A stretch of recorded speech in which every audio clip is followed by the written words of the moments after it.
Good afternoon, everybody. Good to see all of you. With President Trump as Commander-in-Chief, the world is a much safer place. After decades in which past presidents coddled and enabled the world's leading state sponsor of terrorism, President Trump finally ended the immediate threat of a nuclear Iranian regime. Following President Trump's command, the most powerful military in the history of the world executed massive precision strikes on 3 of the Iranian regime's key nuclear facilities.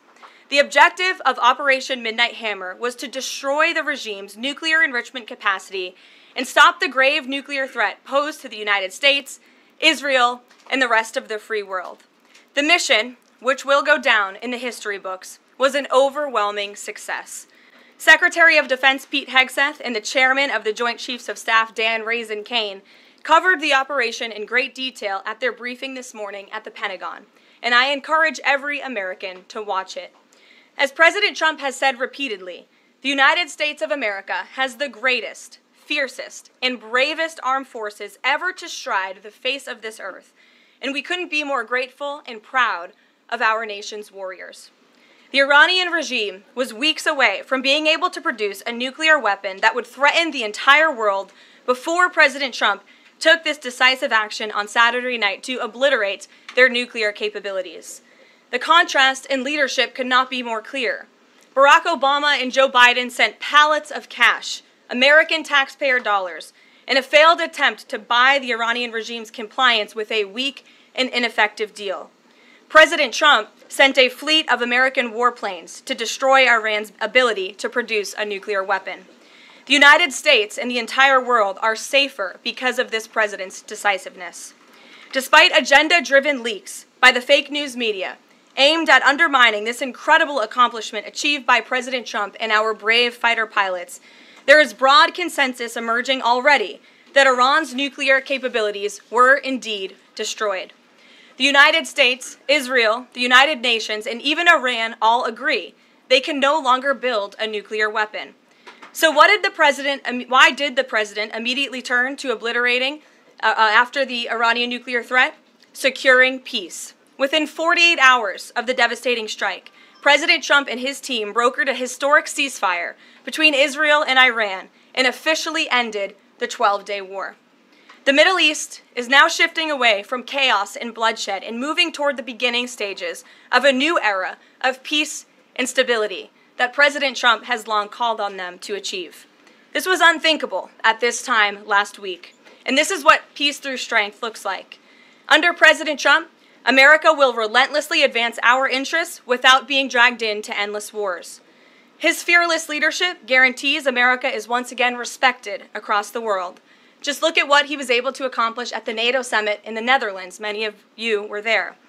Our allies agreed to invest 5% of their GDP annually in defense because President Trump demanded it. This will be the most significant reinforcement of NATO's collective defense in the history of the NATO alliance. And as a result, the United States of America will carry less of the burden, and our NATO allies will be stronger than ever before. As NATO Secretary General Rutte put it, for too long, one ally, the United States, and our taxpayers, I may add, carried too much of the burden of that commitment. And that changes today. President Trump made this change possible. We will produce trillions more for our common defense to make us stronger and fairer by equalizing spending between America and our allies. This is the Trump effect. This is what the president meant when he declared that America is back. Now, back here at home, Americans are paying much cheaper prices for gasoline this summer, as both the Wall Street Journal and the New York Times pointed out today. Here's how the Wall Street Journal put it.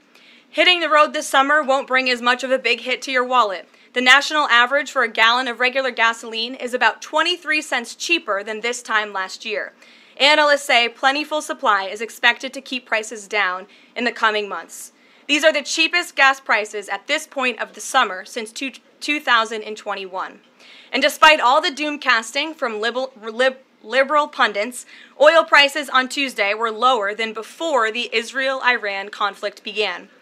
As President Trump continues to unleash American energy, our country will have even more efficient, reliable, and affordable energy to protect our national security and fuel our people. Later this afternoon here at the White House, the president will host a One Big Beautiful event in the East Room to rally Republicans to get the One Big Beautiful bill across the finish line. At that event, he will be joined by everyday Americans from across the country who will massively benefit from the common sense policies and provisions within this bill. This is the largest tax cut for working and middle-class Americans in history, and it's going to put more money into the pockets of hardworking Americans. Families will see an average increase in take-home pay of more than $10,000 per year. Americans earning between $30,000 and $80,000 per year will see a 15% tax cut. Overtime and tipped workers will save thousands of dollars annually. And our amazing seniors will receive historic financial relief by reducing the tax burden on their Social Security benefits. Simply put, this bill is going to unlock the golden age of America. And we look forward to continuing to work with the Senate and the House to see this bill on the president's desk for signature by Independence Day. Here in our new media seat today, we have Colin Anderson with the Washington Free Beacon, who will kick off our question and answer. Colin, go ahead. Thank you, Caroline. We reported yesterday on a briefing from the Israeli defense minister in which he said the U.S. and Israel are working together to monitor any attempts from Iran to rebuild their nuclear program, and also that if Iran was to do so, the U.S. and Israel would work together to once again destroy that nuclear program. Is that aligned with the president's thinking? Look, the president, as I said in those opening remarks, Colin, and thanks for being with us today, views the Middle East on its way to peace and prosperity. And the president used strength on Saturday night. The whole world saw that the United States is indeed the most lethal fighting force in the world with those precision strikes on Saturday evening. But the president wants peace. He always has. And right now we're on a diplomatic path with Iran. The president and his team, namely Special Envoy Witkoff, continue to be in communication with the Iranians and especially our Gulf and Arab partners in the region to come to an agreement with Iran. As for our alliance with the State of Israel and that friendship and that partnership between the United States and the State of Israel, I would argue it has never been stronger. And we see a new era in which perhaps some of these Gulf and Arab states can sign on to the Abraham Accords. That was one of the president's most signature accomplishments in his first term, and he'd like to see more of those countries sign on in this second term. And so we look forward to sustaining a long and durable peace in the region, and the president wants to do that through a diplomatic solution. But as he proved on Saturday night, he's not afraid to use strength if we need to do it. Gabe. Thanks, Caroline. The president mentioned in a Truth Social post that no enriched uranium was moved from Fordow. What about the other two sites, Isfahan and Natanz, and how can the president be so sure that no uranium was moved? Well, what I can assure you is that the United States and our intelligence agencies and Director Ratcliffe and the President's entire national security team were obviously watching these sites very closely in the weeks and the days leading up to the attack on Saturday, which I will add was one of the most secretive and successful operations in United States history. I think many of you in this room would agree with that because none of you in this room knew about the strike on Saturday until it took place. So we were watching closely, and there was no indication to the United States that any of that enriched uranium was moved prior to the strike. From any of the sites? Correct. And then one more thing, Caroline. Next week, the president mentioned that there would be talks with Iran. He didn't mention any details, and Iran has not confirmed them. Can you share any details about any potential talks next week? We don't have anything scheduled as of now, but I spoke to our Special Envoy Witkoff at length this morning, and I can assure all of you we continue to be in close communication with the Iranians and through our intermediaries as well, namely the Qataris, who have been an incredible ally and partner throughout this entire effort. And as I said, this administration is always focused on diplomacy and peace, and we want to ensure we can get to a place where Iran agrees to a non-enrichment civil nuclear program, and there are many other requests that the United States has. Those details continue to really, they're just starting. Of course, the operation was just on Saturday night, but we are in touch, and if there is a meeting, we will let you know as we always do. Brian. Thank you, Caroline. There's two. One on trade. On the July deadline that's coming up for the trade deals, is that deadline still hard and fast for the president, or is he now considering even coming to trade deals after that deadline, and where is he on that going forward? I think the president has been asked this quite a few times by many of you in the media. I've heard him answer it at press conferences and at gaggles. He just spoke about it on Air Force One.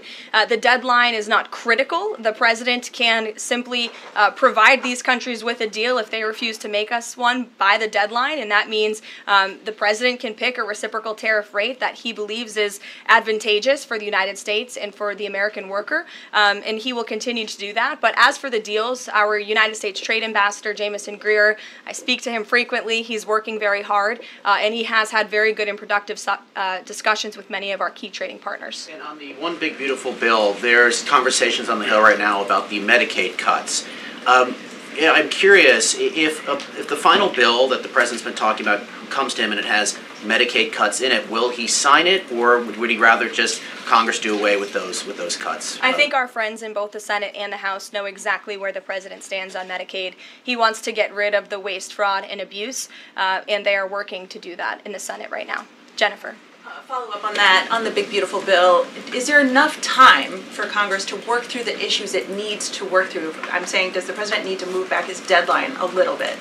We expect that bill to be on the president's desk for signature by July 4th. I know that there was a ruling by the Senate parliamentarian this morning. Look, this is part of the process. This is part of the inner workings of the United States Senate, but the president is adamant about seeing this bill on his desk here at the White House by Independence Day. And then on Israel, is there a date set for the Prime Minister to visit the White House yet? Is he coming in a couple weeks? There isn't a date, but the Prime Minister has expressed interest in coming to the White House to meet with the president and come to Washington. The president is obviously very open to that, but we don't have a date. When we do, we'll let you all know. Kate. The president suggested he was open to sending more Patriot air defense missiles to Ukraine. Is that going to happen, and were there any other assurances that he made directly to Zelensky when they met? I'll let the president speak on that. That was a private conversation between he and President Zelensky, but the meeting was a good meeting, and it was a meeting towards progress, and the president, as he said, repeatedly wants to see this war come to an end, but I'll let him speak on that specific point. And Witkoff yesterday suggested that there would be more countries signing on to the Abraham Accords. What's the timeline on that, and which countries specifically is the administration looking to have sign on? Well, the president is certainly hopeful that more countries in the region will sign on to the Abraham Accords. Again, we want to see a long, withstanding, endurable peace in the Middle East, and that's the way to do it. And when the president met with the new president of Syria, that was one of the requests that he made for Syria to sign on to the Abraham Accords. I don't have a timeline for you, but this administration wants to see that happen, and our partners in the region should know that. Rachel. Thanks so much. Just to follow back up on the meeting that the president mentioned about wanting to have this meeting with the Iranians next week, clearly there's a willingness here from the administration to want to meet with Iranian officials. What is the holdup here in trying to schedule it? Are you experiencing any resistance from the Iranians? No, have some patience. We just had this strike on Saturday night. The president secured a ceasefire. A lot has happened in the last week. He was just in the Netherlands. Now he's back home to have a big event this afternoon on the One Big Beautiful Bill and get our domestic priorities across the finish line. So we'll get there, and like I said, we're in constant communication. And just one more, just on the goal of the meeting. The president mentioned yesterday that it may not be necessary to have an agreement with the Iranians. What is the purpose? What would be the goal of this meeting? Again, to continue moving forward towards a long-standing peace in the Middle East. Jordan. Yes, Caroline, thank you. So the president had some harsh words for both Israel and Iran on Tuesday as he was departing from the NATO summit after they both violated the ceasefire. He said, what's your response to Americans who are worried the peace isn't going to last and think that Israel is trying to plunge us into another endless war on their behalf? I think the fact that the president was able to successfully negotiate a ceasefire when nobody thought that was possible, it was a surprise to everyone in this room, it was a surprise to the world, but the president got it done because he wants to see peace in this world. He does not want the United States to be dragged into these conflicts. Again, he's not afraid to use strength if he has to, but the president has already proven he can put America first and deliver on peace at the same time. They're not mutually exclusive goals. And then one more. After Carrie Lake, she testified in the House Foreign Affairs Committee on the waste, fraud, and abuse and the rot, really, in Voice of America and USAGF. The president called for Congress to kill it. What does that look like, and is the president willing to sign an executive order? Well, I believe that that action would have to be legislative through Congress, and the president directed Congress to get that done in his Truth Social post yesterday. If there is any executive action that can be taken to cut some of the waste, fraud, and abuse or do away with the program entirely, I'm sure our great Deputy Chief of Staff, Stephen Miller, is already looking into it, and if it can be done, it will be done here at the White House, but Congress should act as well. To the back, go ahead. Yes. Okay, Caroline, thank you. The administration To the back, and then Carrie, I'll come to you. Yeah, the administration said that the DIA report was low confidence intel. Can you share what other assessments are currently underway to get to the bottom of just how effective these strikes were? Yes, well, I can assure you what the CIA director said, that when we look at the entirety of the intelligence that we have to this date, it concludes that these strikes on the Iranian nuclear facilities were absolutely successful. It was a total obliteration, as the president said, and not only does our own intelligence say that, but also the Iranian foreign minister has said that. We saw Israel conclude the same thing based on their own intelligence. We also had the United Nations say that as well. So I think the only other time the United Nations, Israel, Iran, and the United States has agreed on something is that the sky is blue, but they all agree that Iran's nuclear facilities were completely demolished. And I would just like to reemphasize, you mentioned this was a low confidence preliminary intelligence assessment, and the entirety of that assessment was not leaked to the media. Only tidbits of that assessment were leaked to CNN, and we have seen this playbook run before, where you have people in the intelligence community, or perhaps on Capitol Hill, we don't know, but I believe the FBI is investigating to find out who that leaker was, because it's illegal, and they should be held accountable for that, leaked bits and pieces of an intel assessment to push a false narrative. And it's to the same reporter, I will add, Natasha Bertrand of CNN, who has done this in the past. In 2020, it was Natasha Bertrand who had 51 intelligence analysts falsely lie to her, but she still put it on paper for some reason, that the Hunter Biden laptop story was Russian disinformation. We all know that's not true, right? We can all agree on that now. That was a lie from the intelligence community. Also in 2020, this same reporter, Natasha Bertrand, wrote that a top intel agency ruled out the man-made lab leak theory of the coronavirus origins. Again, the president was right about that. This reporter wrote a lie from the intelligence community to seek a narrative she wanted to prove, and guess what? We now know that's the truth. Also, in 2024, Bertrand pushed the suckers and losers hoax. She also pushed the fine people hoax, which was taking the president's words purposely out of context. And then last October, and I believe this is notable, Natasha Bertrand published an article in Politico from the intelligence agency. She said that John Ratcliffe was speaking without any evidence when he said Iran was attempting to undermine President Trump's presidential campaign. And then we, of course, found out that was absolutely true. In fact, the Biden administration declassed an intel report which said they had high confidence that Iran had done exactly what Ratcliffe alleged. They did run an influence campaign to hurt President Trump's candidacy. In fact, we know the Iranians tried to take President Trump's life. And so this is a reporter who has been unfortunately used by people who dislike Donald Trump in this government to push fake and false narratives. She should be ashamed of herself. And that's not what reporting is. Journalism is trying to find the facts and the truth. And this week we saw this same reporter being used to push a fake narrative to try to undermine the President of the United States, and more importantly, the brave fighter pilots who conducted one of the most successful operations in United States history. And I think the American people fully know that this operation was a complete and total success. Elizabeth. Thank you, Caroline. The Miami Herald recently published a story saying the Trump administration was targeting migrant foster children. The Trump administration has denounced this as false. Could you clarify the Trump administration's position on protecting migrant children, particularly the 300,000 lost under the Biden administration? Yes, I saw that Miami Herald article yesterday, and I was aghast at the headline. It's egregious to accuse this administration of trying to target foster children. That is not at all what is happening at the Department of Homeland Security.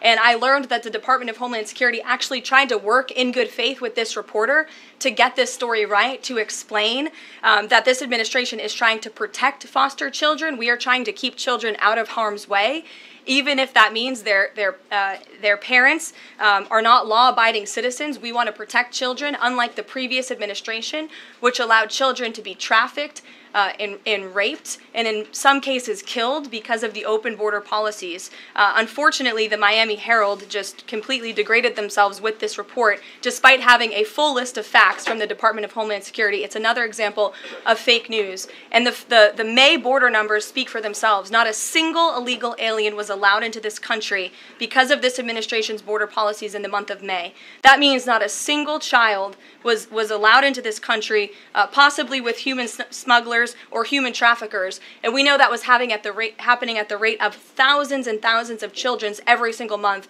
in the previous administration for 4 years. And you didn't see any reporting of that from the Miami Herald, but now they're trying to accuse this administration. And we tried to give them the facts, and they refused to report them. So thank you for bringing that report to light. Aisha. Good to see you again. You too. I know you're looking for You're this. usually on the Hill. I know, I'm here today. I know you're looking for this leaker. Is it your belief, I know you said earlier you're not sure if it's on Capitol Hill or at the Pentagon, but is it your belief that it might be in Capitol Hill, and how confident are you that you'll find this leaker? Well, I'm not personally looking for the leaker. The FBI is looking for the leaker, so you'll have to ask them in the Department of Justice in terms of this investigation. But leaking top secret classified intelligence is a crime, and people need to be held accountable for that crime. Can I just ask you about how you're going to be limiting intel to Congress? What would you say to lawmakers who say they have oversight privileges, they need this information? This administration wants to ensure that classified intelligence is not ending up in irresponsible hands, and that people who have the privilege of viewing this top secret classified information are being responsible with it. And unfortunately, clearly, someone who had their hands on this, and it was a very few people, few number of people in our government who saw this report, that person was irresponsible with it, and we need to get to the bottom of it, and we need to strengthen that process to protect our national security and protect the American public. Mary Margaret, go ahead. Thank you, Caroline. Sure. You just laid out a lot of different stories about disinformation that Natasha, excuse me, that Natasha Bertrand had pushed during her time at Politico and at CNN. Why would any member of the Trump administration leak anything to her? Well, again, as I just said, we're investigating who that leaker was. It could have been someone in the intelligence community, or it could have been someone on Capitol Hill who had access to this document. The FBI is searching for that person. Go ahead. Thanks, Caroline. The president was obviously... clearly it was done to undermine the president, to answer your question. And I'm sorry, I really wanted to follow up on that really quickly. Before the strikes on Iran, we saw a number of other leaks about Tulsi Gabbard, the Vice President Vance. Is there an effort to divide the president's team when it comes to these leaks and which reporters they choose? I do believe there's an effort on the outside of this building to try to divide the president's team on the inside, and sometimes you have to look at these headlines and laugh, because I've been in meetings where I know these things are absolutely not true, and again, we do our best here, I believe, to try to push back and correct the record with all of you, but there is fake reporting. That's just the reality of this country, unfortunately, but I can assure you the president's team is strong, especially the national security team. Everyone is very proud of the president, of our commander-in-chief, and of our military for the successful operation that took place on Saturday night. Thanks, Caroline. The President was obviously very pleased with getting his NATO allies to increase defence spending. He's made the same demands of Asia-Pacific allies of the United States, including Australia, where I'm from. How does the NATO result impact negotiations with Asia-Pacific allies? Does it, for say, strengthen the President's resolve to say, well, our NATO allies have done it, now you need to do it too?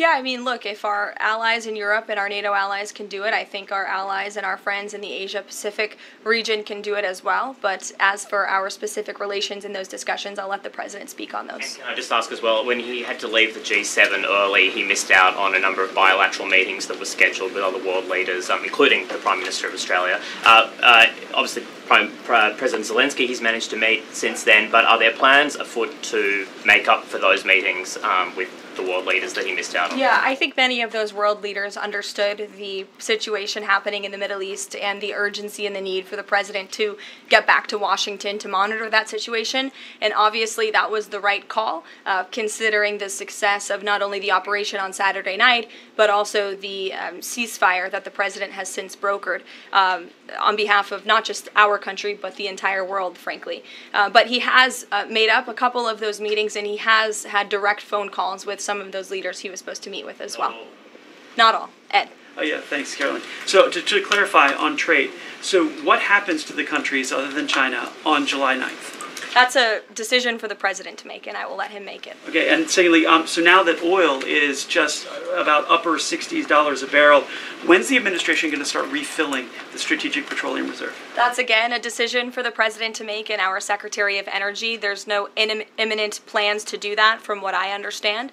But as you have seen with the plummeting of oil prices in this country, it's because this president and our Department of Energy have really tapped into our resources here, and we have an increase of supply, unlike the previous administration that totally hampered our domestic energy efforts, but totally robbed and drained our strategic petroleum reserves. So when the time is right, the president will make that decision, but right now we are utilizing the resources that God blessed us with right here in our country to produce energy for our people. You know, one more if I could, on the One Big Beautiful Bill, does the president believe the parliamentarian of the Senate should be removed? I haven't spoken to him about that, and I'll let him speak on it. However, again, he knows this is part of the process and the inner workings of the Senate, and he wants to see this bill done, and he remains very much engaged in these conversations and in this process with lawmakers in both the Senate and the House side, and the whole White House does as well.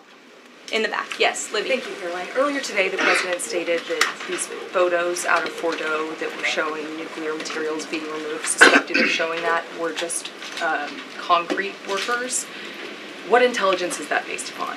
Look, the president shared that statement with all of you, and I already answered the question about whether uranium was moved prior to the strike, and the answer is no. Is there a chance that the DIA report becomes public at any point? I don't think this administration is going to get into the habit of sharing classified, top-secret information. Those classifications exist for a reason, and I wish everyone who had the privilege of looking at these documents would respect that. Daniel? Thank you, Caroline. You've been emphatic that the president's expectations for the One Big Beautiful Bill to hit that July 4th deadline. You had a big meeting on Capitol Hill yesterday with the Republican Study Committee. Did you walk away from that meeting pleased with what you heard? Did it bolster your confidence that Congress is able to meet that the expectation of the president? Yes, I did. The camaraderie at the Republican Study Committee was great. Members, expressed, their feelings about the bill, but as we saw, the bill passed through the House, despite many people believing it could not. So the House is ready to receive this bill back from the Senate so they can pass it and bring it to the president's desk. So it was a great meeting, and Republicans are very unified, and we also talked about the mayoral race in New York City and how the victory of the Democratic primary candidate really shows how far left and unhinged the Democrat Party has become. And Republicans truly are on the right side of every issue in this country. We are on the side of no men in women's sports, on the side of low taxes, secure borders. So that was the topic of discussion, and the unity was strong and the camaraderie was high, and I know everyone looks forward to being here at the White House for the bill signing next week. Sure. Thanks, Caroline. The Supreme Court ruled this morning that South Carolina is allowed to deem Planned Parenthood as not a qualified healthcare provider, and that will block it from receiving Medicaid funds. Does the White House have a statement on that ruling, and would the president support a standalone bill from Congress to defund Planned Parenthood at a federal level rather than letting each state determine it? I'll let the president speak on that legislative priority, but as for the Supreme Court ruling, the president has always maintained that Americans should not be forced to violate their conscience and their religious liberty by having their tax dollars fund abortions, and we're glad the Supreme Court ruled on that side today, or yesterday. Then on Iran, but on a domestic matter, in January, President Trump revoked security details for several former administrations, including Mike Pompeo, Mark Milley, and John Bolton.